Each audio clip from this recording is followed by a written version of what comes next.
राजेश रोकड़े हमारे साथ हैं। रोकड़े जी, बहुत स्वागत है आपका।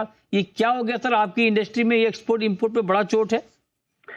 मृत्युंजय जी, बहुत बहुत धन्यवाद। बिल्कुल आपने सही कहा है कि ये फिगर जो आपने बताया अभी 23% से अगर गिरावट है तो ये चिंता का विषय है। देखिए, कहीं ना कहीं एक्सपोर्ट बॉडी का इसमें विफलता मुझे दिख रही है और गवर्नमेंट को भी इसमें ध्यान देने की सबसे ज्यादा जरूरत है, क्योंकि एक्सपोर्ट को बढ़ाने के लिए गवर्नमेंट ऑलवेज तत्पर रहती है। और आपको वैसे इसके पहले भी हमने पिछले इंटरव्यू में बताया था कि डोमेस्टिक काउंसिल भी अब एक्सपोर्ट बढ़ाने के लिए काम कर रही है। और चूंकि एक्सपोर्ट अगर बढ़ता है तो गवर्नमेंट का कैट का इश्यूज खत्म हो जाते हैं। ऐसे अलग अलग तरीके के प्रॉब्लम्स फिनिश होते हैं। और all India James and jewellery domestic council होने के बावजूद भी यूएई में हमने अभी कम से कम पिछले 1 साल में इसके लिए कोशिशें शुरू कर दी है। मुझे लगता है कि जब भी कोई एग्जीबिशन इंडिया में होती है तो उस पे फोकस बाहर के जो ज्वेलर्स होते हैं, जो पूरे दुनिया के ज्वेलर्स होते हैं, उनको यहाँ बुलाना, ये फोकस अगर आ जाता है तो मुझे लगता है ये 23% जो माइनस है ये 23% प्लस हो जाएगा। तो ये फोकस कौन करेगा?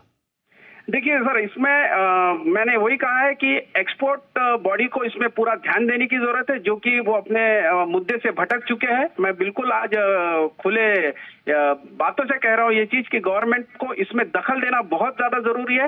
बिल्कुल ध्यान देना चाहिए कि जो भी इंडस्ट्री में एग्जीबिशंस होते हैं उस इंडस्ट्री में डोमेस्टिक लोग कितने आ रहे हैं और बाहर के जो विजिटर्स है, जो इंडिया के बाहर से जो एक्सपोर्टर्स है, हमारा इंपोर्टर्स है बाहर के लिए पकड़ेंगे तो वो कितने आ रहे हैं। अगर हम लोग फॉरेन बायर्स को नहीं, लेकिन रोकड़े जी, अगर मान लीजिए ग्लोबल हालात ही ठीक ना हो, अब जैसे चीन का एग्जांपल ले लीजिए, चीन में ही अगर डिमांड नहीं है तो ग्लोबल हालात ठीक नहीं हो तो फिर एक्सपोर्ट बॉडी क्या कर लेगी?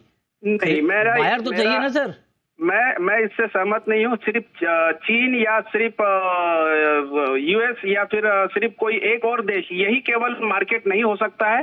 आज पूरे अगर ग्लोबली हम बात करते हैं तो यूएई इतना बिल्कुल शांत है, वहां पे अच्छा खासा मार्केट है, वहां पे इंडियन ज्वेलरी को पसंद किया जाता है, वहां पे हैंडमेड ज्वेलरी को पसंद किया जाता है। आज हम एक्सपोर्ट में हैंडमेड को प्रमोट करने में विफल है, तो वो विफलता अगर कौन विफल है ये बताइए। आपकी भी तो मतलब जीजेसी भी तो आपकी एक बॉडी है, जेम्स एंड ज्वेलरी काउंसिल, आप लोग क्या कर रहे हैं? देखिए, हमारे पास डोमेस्टिक की जिम्मेदारी है, बावजूद जो हमारे प्रधानमंत्री है उनका सपना पूरा करने के लिए हम लोग बिना किसी मदद के, हम अभी भी यूएई में कम से कम हम लोग ने अभी इसके पहले 10 जगह हम लोग जाके मिल के आए और वहां से जो नए ज्वेलर्स है जो एक्सपोर्ट इंडिया से बढ़ा सकते हैं उनके लिए हम कोशिश कर रहे हैं और पिछले ये 3 साल से कर रहे हैं हम लोग। तो आप कह रहे हैं कि एक्सपोर्ट बॉडी को फोकस करें। आप खुल के बोलिए जरा, आप किसकी तरफ इशारा कर रहे हैं और क्या फोकस करना चाहिए बताइए रोकड़े। बिल्कुल, मेरा एक ही कहना है कि जो भी एग्जीबिशंस इंडिया में होते हैं उस एग्जीबिशन में कितने विजिटर्स डोमेस्टिक है और कितने विजिटर्स फॉरेन बायर है, इसका एक अगर नंबरिंग अगर गवर्नमेंट ले लेती है तो गवर्नमेंट को पता पड़ जाएगा कि एक्सपोर्ट बॉडी क्या कर रही है और एक्सपोर्ट बॉडी का ध्यान कहां भटक गया। मेरा सीधा बिल्कुल आपको आंसर है। अच्छा, तो आप बड़ी बात कह रहे हैं और इस पर हम आगे और आप कह रहे हैं कि ध्यान भटक गया एक्सपोर्ट बॉडी का और उसी का परिणाम है। तो अच्छा, आपके हिसाब से सर क्या उपाय हैं एक्सपोर्ट बढ़ाने के लिए? इस वक्त सरकार को क्या करना चाहिए, एक्सपोर्ट बॉडी को क्या करना चाहिए बताइए। सरकार को डोमेस्टिक इंडस्ट्री को भी सपोर्ट करना चाहिए जिस तरीके से एक्सपोर्ट बॉडी को सपोर्ट किया जाता है, पहली बात। दूसरी बात, जितने भी बायर्स आते हैं बाहर से उनको ज्यादा प्रमोट करना चाहिए, उनको ज्यादा बुलाना चाहिए और हमारी इंडियन जो ज्वेलरी है उसको हम किस तरीके से पूरे दुनिया में प्रदर्शित कर सकते हैं उसके लिए छोटे छोटे समूह में, जरूरी नहीं है कि बहुत बड़ा एग्जीबिशन लगाया जाए पूरी दुनिया में।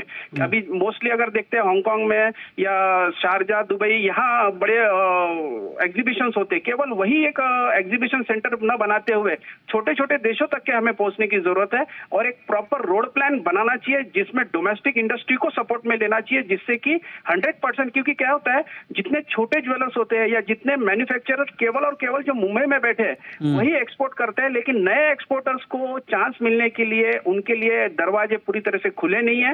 इस वजह से बहुत बार उनको इश्यूज आते हैं, उनको समझ में नहीं आता है कि किस तरीके से डोमेस्टिक इंडस्ट्री एक्सपोर्ट के लिए बढ़ावा करें। तो उनको इस पर अलग अलग राय हो सकती है, लेकिन एक बात तो ये भी है कि ग्लोबल सिचुएशन भी इस वक्त बहुत ठीक नहीं है तो उसका इम्पैक्ट भी पड़ा है। लेकिन आप जो कह रहे हैं बिल्कुल इसके ऊपर भी गौर किया जाना चाहिए और निश्चित तौर पे और एक्सपोर्ट बढ़े, ताकि अगर बिजनेस बढ़ेगा तभी ओवरऑल जो है हमारी ग्रोथ है वो यहाँ पर दिखेगी इस इंडस्ट्री में। बहुत शुक्रिया रोकड़े जी आपका हमारे साथ जुड़ने के लिए, इस खबर पर बात करने के लिए।